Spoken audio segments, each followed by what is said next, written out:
वालेकुम। कैसे हैं आप सब लोग? उम्मीद करती हूँ बिल्कुल ठीक ठाक खैर खैरियत से होंगे। आज की मेरी वीडियो जो है मेरी पिछली वीडियो से ही लिंक्ड है। आज मैं आपसे बात करूँगी कि गवर्नमेंट स्कूल डिपार्टमेंट में आने के लिए, स्कूल एजुकेटर्स की जॉब हासिल करने के लिए कौन कौन से सब्जेक्ट्स जो हैं वो बहुत अहम हैं और कौन से सब्जेक्ट्स जो हैं वो गैर ज़रूरी हैं।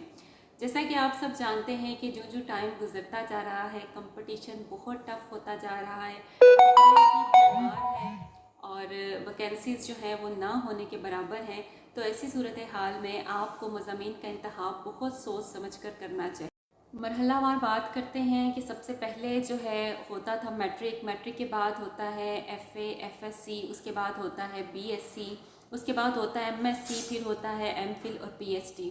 लेकिन अभी जो डिग्रीज़ हैं वो थोड़ी सी चेंज कर दी हैं गवर्नमेंट ने। अब जो है मैट्रिक के बाद आप करते हैं FA या FSC, फिर आप करते हैं BS के बाद जो है वो 4 इयर्स का हो जाता है BS, और BS के बाद आपने करना होता है MS, और MS के बाद आप करते हैं MPhil और PhD।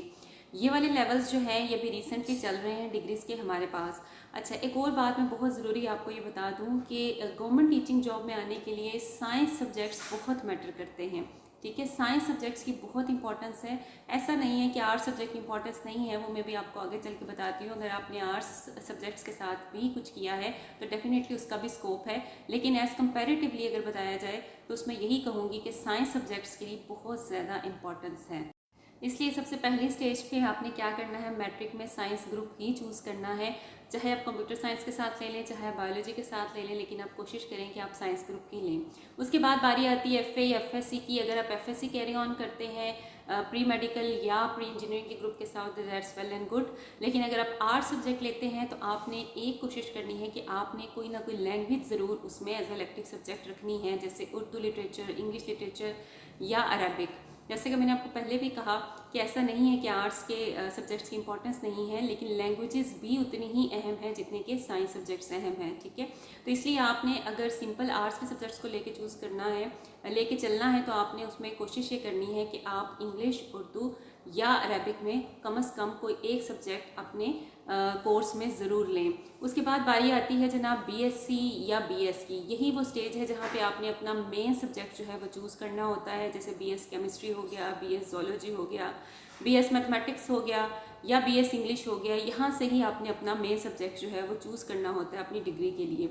उसके बाद हम बात करते हैं MS की, और फिर हम बात करेंगे MPhil की और PhD की।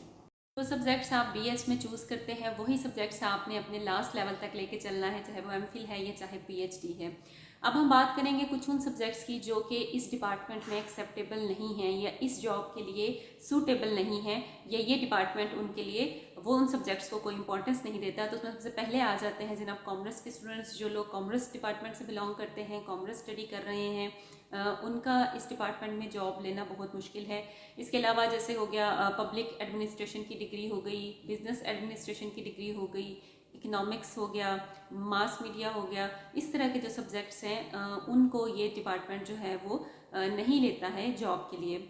अच्छा, अब बात करते हैं जनाब, ये तो मैंने आपको बता दिए कौन से सब्जेक्ट्स अहम हैं, कौन से गैर अहम हैं। अब मैं आपको बताती चलूँ कि जनाब हर जॉब के लिए डेफिनेटली एक मेरिट बनता है, और मेरिट के लिए एक स्पेसिफिक फार्मूला जो है वो अप्लाई किया जाता है। तो उसमें ये होता है जनाब, जितने अच्छे आपके ग्रेड्स होंगे, जितनी आपकी परसेंटेज अच्छी होगी, उतने ही ज़्यादा आप मेरिट पे ऊपर जाएंगे और आप जॉब के ज़्यादा अहल होंगे और करीब होंगे।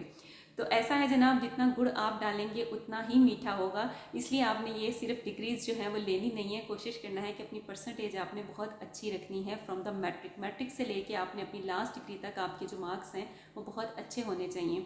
अच्छा, इसके साथ मैं आपको एक और बात बता दूँ कि जॉब है उस पर आपको मेरिट पे आने के लिए डेफिनेटली उसके लिए क्राइटेरिया रखा जाता है। अगर लेट सपोज 16 ग्रेड की भी जॉब है, उसकी जो रिक्वायरमेंट है वो MSc है या MS है, लेकिन अगर आपके साथ के जो एप्लीकेंट है वो MPhil होंगे या PhD होंगे, तो मेरिट में डेफिनेटली उनको ज़्यादा मार्क्स मिलेंगे और उनका मेरिट आपसे ज़्यादा होगा। तो बताने का मकसद ये है कि जितनी ज़्यादा डिग्रीज होंगी, आपकी क्वालिफिकेशन जितनी ज़्यादा हाई होगी, उतने ही आप जॉब के ज़्यादा करीब होंगे और जॉब में मेरिट में आप जो है वो ज़्यादा ऊपर आएंगे। उम्मीद करती हूँ मेरी आज की वीडियो आपके लिए हेल्पफुल रही होगी। इसके अलावा अगर किसी के जहन में कोई भी क्वेश्चन है तो आप मुझे भेज सकते हैं, मैं इंशाल्लाह आपको उसका आंसर करूँगी।